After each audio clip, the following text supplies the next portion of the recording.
बैंकों की तानाशाही नहीं चलेगी। बैंकों के द्वारा क्या किया जा रहा है, नकली करेंसी चलाई जा रही है। बैंक वालों होश में आओ, होश में आओ, होश में आओ। खेल रच रहा है आरबीआई के थ्रू और ये सारे बैंकिंग सिस्टम इसमें मिले हुए हैं। ये बहुत बड़ा फ्रॉड, एक बहुत बड़ा घोटाला देश में चल रहा है। आप 1 रुपया भी अपनी मर्जी से खर्च नहीं कर सकते, जो भी करोगे सब सरकार के संज्ञान में होगा। जी, पहले सभी मीडिया बंधुओं का स्वागत है जी। आप सभी सहयोग कर रहे हैं, जनता की आवाज़ को पहुंचाने के लिए, समझने के लिए आप आए हैं। मामला ये है कि देखिए, संविधान ये कहता है कि हम भारत के लोग, हमारा अधिकार होना चाहिए, जनता की चलनी चाहिए। लेकिन हो क्या रहा है, एक बहुत बड़ा बैंकिंग फ्रॉड, ये बैंक सारे मिलके जनता के साथ कर रहे हैं जी। क्योंकि अंग्रेजों ने जो षड्यंत्र किया था ना, अंग्रेजी सिस्टम ही हमारे देश में चलाया। अगले 100 साल तक की इन्होंने प्लानिंग करी। 1934 में ईस्ट इंडिया कंपनी को ही रिजर्व बैंक ऑफ इंडिया बनाया गया और ये कहा गया कि आप सोना चांदी की जो मोहरें चलती थी, आप इन्हें रिजर्व बैंक ऑफ इंडिया में जमा कराइए और इसके बदले हम आपको रसीद देंगे, जिसका ये प्रमाण है। और उन्होंने कहा भारत सरकार सिर्फ 1 रुपया छाप सकती है जी। इस पर आप देख सकते हैं लिखा हुआ है गवर्नमेंट ऑफ इंडिया, ठीक है। उसके बाद गारंटी इसमें किसकी है, गवर्नमेंट ऑफ इंडिया की, भारत सरकार। लेकिन उसी रावत जी के हाथ में दूसरा एक नोट है जो 2 रुपये से लेकर 2000 रुपये का नोट अगर आप देखेंगे तो उस पर लिखा होता है रिजर्व बैंक ऑफ इंडिया। और गारंटी कौन ले रहा, सेंट्रल गवर्नमेंट। अब देश के लोग ये तो जानते हैं, ये सच्चाई सबको पता है कि भारत सरकार है, गवर्नमेंट ऑफ इंडिया है, या उसे रिपब्लिक ऑफ इंडिया बोला जाता है या यूनियन ऑफ गवर्नमेंट बोला जाता है। लेकिन ये सेंट्रल गवर्नमेंट नाम की चिड़िया क्या है? तो साथियों, ये एक बहुत बड़ा षड्यंत्र। अंग्रेजों ने देखा कि इस देश को डायरेक्ट गुलाम नहीं बना सकते हैं, इनडायरेक्ट गुलाम बनाने के लिए हमारा देश देखिए सोने की चिड़िया था, सोने के भंडार थे। लेकिन आरबीआई के थ्रू ये माना जा रहा है कि 4,36,000 टन सोना चांदी हमारे देश का बाहर जा चुका है। इसके पुख्ता सबूत है, हमारे पास सारा सिस्टम है। क्योंकि साथियों, जब ये संज्ञान में आया तो ये जन जन तक ये आवाज़ पहुंचनी चाहिए। इन बैंकों के द्वारा क्या किया जा रहा है, नकली करेंसी चलाई जा रही है। क्योंकि हमारी जो टीम है उसने आरटीआई लगाई तो ये पूछा गया आरबीआई से कि ये करेंसी छपती कैसे, चलती कैसे है। तो आप सबने भी सुना होगा, जितना सोना रिजर्व कराते हैं ना, उतनी ही करेंसी छापनी पड़ती है रिजर्व बैंक ऑफ इंडिया को। तो ये आरटीआई में पूछा गया कि करंट मतलब आज के वर्तमान स्थिति में भारत देश में कितना सोना रिजर्व में है। तो वहाँ से निकल के आया 800 टन सोना रिजर्व में। तो उसके हिसाब से हमने पूछा कि हमारे इसका स्टैंडर्ड क्या है। क्योंकि जो ये रुपया होता ना जी, ये ना तो ये वस्तु है ना ये मुद्रा है, ये मानक है। मानक है, जैसे 1 किलोग्राम बराबर 1000 ग्राम होता भार का मानक है। और अगर किसी दूरी को मापना हो तो 1 मीटर बराबर 100 सेंटीमीटर। और अगर हमें वजन का करना हो तो 1 किलोग्राम बराबर 1000 ग्राम। तो ये जब जानकारी हासिल हुई, ये रिसर्च किया गया और रिसर्च में बहुत सारी टीम लगी हुई है जो 12 साल, 15 साल, 20 साल, 25 साल से ये संघर्ष कर रहे हैं कि इस देश में आखिर ये गरीबी, भुखमरी, बेरोजगारी, भ्रष्टाचार, अपराध, इसकी जननी कौन है, क्या ये सिस्टम बना हुआ देश का। तो इसके पीछे का कारण निकल गया साथियों। ये खेल रच रहा है आरबीआई के थ्रू और ये सारे बैंकिंग सिस्टम इसमें मिले हुए हैं। ये बहुत बड़ा फ्रॉड, एक बहुत बड़ा घोटाला देश में चल रहा है। तो सर, क्या लगता है डीसी साहब को ज्ञापन देने से बैंक सुधरेंगे? देखो जी, डीसी साहब को हम ज्ञापन देंगे। मैं चाहूंगा रावत जी इस पर अपना बात रखना चाह रहे हैं जी। आदरणीय साथियों, डीसी साहब को हम ज्ञापन इसलिए दे रहे हैं कि जैसा आप देख रहे हैं, ये 2 नोट हैं। ये है करेंसी नोट, भारत सरकार का नोट। इसमें भारत सरकार लिखा हुआ, नीचे है रिजर्व बैंक ऑफ इंडिया का नोट। और ये जो नोट है ये नकली है। इसके माध्यम से देश की जनता को लूटा जा रहा है। और डीसी साहब को ज्ञापन इसलिए दे रहे हैं, डीसी साहब से बात इसलिए करेंगे कि जब भी बैंक की रिकवरी होती है, किसी की मकान, दुकान कब्जा करना होता है, उस पर कब्जा लेना होता है, तो डीसी साहब के आदेश से लिया जाता है। अगर डीसी साहब बैंक वालों के हैं तो इस देश के भी हैं, क्योंकि यह नुकसान डीसी साहब का भी है। ये जो रुपया हमारा जब्त हो रहा है, सोना, इस नोट के बदले जो सोना हमें मिलना है, जो हमारा जमा है, वो डीसी साहब का भी उतना ही और हमारा भी उतना ही है। तो डीसी साहब ये कुर्की के आदेश देना बंद करें और इस देश की जनता की रिकवरी कराएं बैंकों से। आप जो इस नोट को नकली बता रहे हैं, किस आधार पर बता रहे हैं? हम इस आधार पर बता रहे हैं कि जितना सोने के आधार पर रुपया छपना चाहिए था, नोट छपना चाहिए था, ये उससे कई हजार गुना अधिक छप चुका है। 1,76,000 करोड़ लोगों को लोन बांटा हुआ है। और जो चलन में करेंसी उन्होंने बताई, आप सबको मालूम होगा, जब नोटबंदी हुई थी तो माननीय नरेंद्र मोदी जी ने, आरबीआई ने, गवर्नर ने, सबने बताया था 16 लाख करोड़ रुपया जो है वो बाहर है। ये अंदर जमा हो जाएगा तो काला धन जो है वो खत्म हो जाएगा। जो पाकिस्तान से नकली नोट छपता था, जो आतंकवादियों को फंडिंग बताई जाती थी, वो नकली नोट बंद हो जाएगा और इसमें एक चिप लग जाएगी। और चिप के बाद में फिर कोई नकली नोट नहीं बना पाएगा। नोट आया, 2000 का भी नोट आया और आप सबके सामने 2000 का नोट गायब कर दिया गया है। और करेंसी जब छपी उस समय 16 लाख करोड़ बताई, उसके बाद में 18 लाख करोड़ 2000 के नोट के रूप में आया, जो वापस जमा हो चुका है। तो करेंसी तो वही 16 लाख करोड़ रुपए रह गई, और 176 लाख करोड़ का कर्ज है इस देश की जनता पर। ये जनता कैसे भरेगी? तो ये एक बहुत बड़ा सवाल है, और ये देश की जनता को खड़ा हो जाना चाहिए, क्योंकि ये लूट पूरे देश के साथ हो रही है। गरीबी का जो कारण है वह बढ़ती हुई जनसंख्या नहीं है, वो ये बैंकिंग फ्रॉड है। ये देश की जनता के साथ धोखा किया जा रहा है, और डीसी साहब को इसको संज्ञान में लेना चाहिए, और पुलिस को तुरंत आदेश देकर एफआईआर दर्ज करानी चाहिए, और इसकी एक जांच होनी चाहिए। बैंकों से हमारा रुपया वापस मिलना चाहिए, क्योंकि 2 से 2000 तक के नोट पर लिख कर दिया हुआ क्लियर कि मैं धारक को इतने रुपए अदा करने का वचन देता हूं, और ऊपर कानून बनाया हुआ है कि अगर बैंक डूब जाएगा तो फिर भारत सरकार भी जिम्मेदार नहीं है, आरबीआई भी जिम्मेदार नहीं है। जिम्मेदार कौन है? Guaranteed by the central government. Central government कौन है? ये डीसी साहब बताएं हमें, इस देश की सरकार बताए, लोग कहां जाएंगे? और गारंटी कितने रुपए की दी है? 5 लाख रुपए की। अगर मेरे 50 करोड़ भी बैंक में हैं और बैंक डूब गया तो मुझे सिर्फ 5 लाख मिलेंगे, वो भी आवेदन करने पर। जब देश की जनता के साथ इतनी बड़ी लूट हो रही है तो सब मौन बैठी हुई है सरकार, क्यों? और बैंकों की रिकवरी सब करा रहे हैं। ऐसा नहीं चलने दिया जाएगा। बैंकों की रिकवरी बंद की जाए और इस देश की जनता की रिकवरी बैंकों से कराई जाए, क्योंकि अगर आज सही मायने में ईमानदारी से रिकवरी होती है तो एक 500 के नोट में कितना सोना आएगा?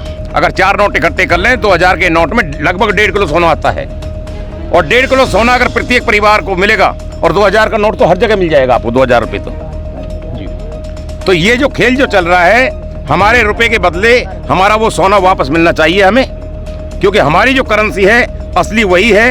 हम अपने देश में जो व्यापार करते थे वो हमारे जो हम पैदा करते हैं उसी से कर लेते थे, और जो विदेशों में व्यापार होता था वो हम सोने से करते थे। और ये बात लाल बहादुर शास्त्री जी ने उठाई थी, तो इसीलिए आज तक उनकी रहस्यमय मौत का पता नहीं है। उन्होंने कहा था विदेशों से कि मैं आपका डॉलर स्वीकार नहीं करूंगा, मैं अपना रुपया भी आपको नहीं दूंगा, आप मेरे से कुछ भी खरीदोगे तो उसके बदले मैं सोना लूंगा, और मैं आपसे कुछ भी खरीदूंगा तो मैं सोना दूंगा, क्योंकि सोना जो है पूरे विश्व के अंदर उसका आंकलन एक ही है। इसलिए आज लड़ाई अपना रुपया वापस लेने की है। सरकार को पता है, उसके बाद में चुप बैठी है। एक डिजिटल करेंसी लाई जा रही है, और डिजिटल करेंसी के माध्यम से ये कागज का नोट भी गायब किया जा रहा है, ये वचन खंड भी गायब हो जाएगा। फिर हम सोना किससे मांगेंगे? इसलिए आज हम डीसी साहब को ज्ञापन देने आए हैं। और जैसा आपने पूछा ना करेंसी नकली कैसे, मैं इसमें थोड़ा ऐड करना चाहूँगा कि जब आरबीआई में आरटीआई लगाई, ये खुलासा हुआ कि 800 टन सोना रिजर्व है, तो उसके अकॉर्डिंग जब 1 रुपये का जो मानक है वो है 777 मिलीग्राम सोना, यानी 1 रुपये की जो आज वर्तमान कीमत है वो 5000 रुपये के लगभग है। तो सोने के हिसाब से करेंसी कितनी चलनी चाहिए? 5 लाख करोड़ की चलनी चाहिए, जो एक्चुअल करेंसी है, रियल करेंसी। लेकिन उन्होंने अपनी मर्जी से करेंसी छापी हुई है 34 लाख करोड़ की।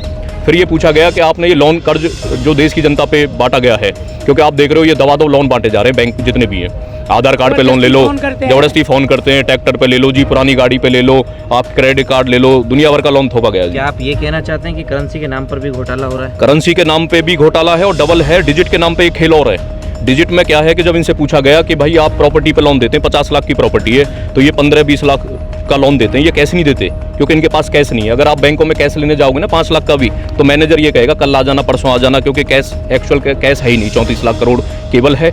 इन्होंने जो कर्ज बांटा है लोन दे दे के, दवा लोन दिए जा रहे हैं। सुबह से शाम तक यही काम है, बैंकों का लोन ले लो, कर्ज में डूबे रहे हैं, बड़ा इंटरेस्ट ये लगाते हैं। तो ये क्या करते हैं, 176 लाख करोड़ का कर्ज देश की जनता पे आज वर्तमान स्थिति में हो चुका है, जिसे अगर 34 लाख करोड़ की करेंसी जो एक्चुअल चलन में है ये वापस भी जमा करा देना सारी देश की जनता मिलके, तब भी शायद 142 जो बचे हुए 142 लाख करोड़ ये कहाँ से आएंगे? आने वाली कई पुश्तें चली जाएंगी भाई। ये बहुत बड़ा फ्रॉड है रिजर्व बैंक ऑफ इंडिया के माध्यम से, क्योंकि अंग्रेजी केवल भाषा नहीं, शिक्षा चिकित्सा नहीं, भाषा पैसा सारा अंग्रेजी सिस्टम। अगर आप देख लें, पुराना उठा के देख लो, आप रिसर्च कर लो इस पे, हमारे भारत देश की जिम्मेवार आप किसे ठहराते हैं?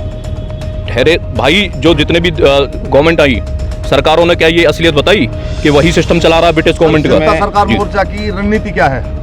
रणनीति तो ये है कि देश को सच्चाई जगाना, जोड़ना, उन्हें बचाना, क्योंकि हम सब वहाँ पहुँच जाते हैं जहाँ कुर्की नीलामी होती है ना, बैंक वाले आते हैं, हम उन्हें बचा रहे हैं, क्योंकि लोग आत्महत्या करना शुरू कर चुके हैं। क्योंकि कर्ज तो देखो उतरेगा नहीं। अब लोग क्या कर रहे हैं जी, हम सुसाइड कर लें, ये कर लें। भाई हम आपके चैनल के माध्यम से देश की जनता को निवेदन कर रहे हैं कि मरना एक बहुत बड़ी कायरता है। 5 लाख से ज़्यादा लोग कर्ज के कारण सुसाइड कर चुके हैं। अगर वो 5 लाख संगठित होकर, जैसे आज किसान अपनी मांगों को मनवाने के लिए संगठित होकर लड़ाई लड़ रहे हैं ना, मर तो नहीं रहे हो।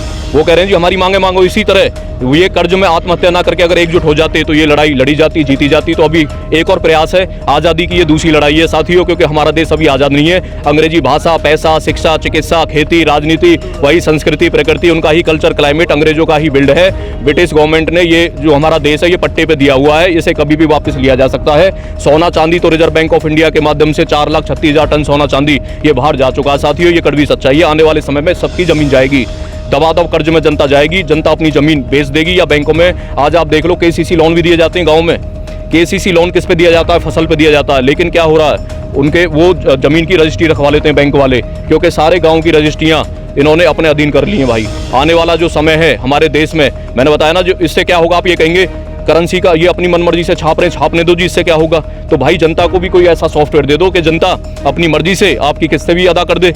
और देखो ये क्या करते हैं, जब ये नीलामी करने वाले होते हैं ना, उससे पहले ये लॉक लगाने आते हैं और सिक्योरिटी गार्ड 15,000 रुपये दिन में लेता, रात में लेगा 15,000। सिक्योरिटी गार्ड यानी चौकीदार खड़ा कर देते हैं कि भाई आप घर की नीलामी मतलब रखवाली करो, इसे बेचने तक।